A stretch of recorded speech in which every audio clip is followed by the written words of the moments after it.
பெட்டத்தம்மா என்பது கர்நாடக மாநிலம் ஹோசூர் அருகிலுள்ள மலைப்பகுதிகளில் மக்கள் வழிபடும் சக்தி வாய்ந்த கிராம தேவதையாகும்.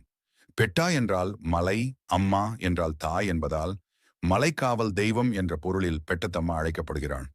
பழங்காலத்தில் இந்த மலைப்பகுதி அடர்ந்த காடுகளாலும் காட்டு விலங்குகளாலும் சூழப்பட்டிருந்ததாக கூறப்படுகிறது.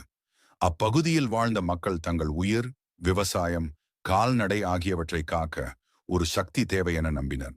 அப்போது பெட்டத்தம்மா தெய்வ சக்தியாக வெளிப்பட்டு மக்களை நோய், தீய சக்தி, வறட்சி மற்றும் காட்டு அபாயங்களில் இருந்து காத்ததாக நம்பப்படுகிறது. பெட்டத்தம்மா பொதுவாக கொடிய அம்சம் கொண்ட தாய் தெய்வமாக கருதப்படுகிறாள்.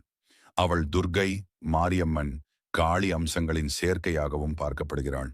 கிராமத்தில் அநியாயம் நடந்தால் தண்டிப்பவளாகவும், நம்பிக்கையுடன் வேண்டினால் அருள் பாலிப்பவளாகவும் மக்கள் நம்புகிறார்கள். ஒவ்வொரு ஆண்டும் விழா காலங்களில் ஆடு, கோழி போன்ற பாரம்பரிய பலிகள், கூழ், பொங்கல், வேப்பிலை, அலங்காரம் போன்ற வழிபாடுகள் நடைபெறுகின்றன. குறிப்பாக மழை வேண்டி, நோய் தீர, குழந்தை பேரு, குடும்ப பாதுகாப்பு போன்ற வேண்டுதல்களுக்காக மக்கள் பெட்டத்தம்மாவை நாடுகிறார்கள். இன்றும் பெட்டத்தம்மா கோவில் ஹோசூர் மற்றும் சுற்றுப்புற கிராம மக்களின் வாழ்க்கையோடு இணைந்த ஒரு முக்கிய ஆன்மீக அடையாளமாக விளங்குகிறது.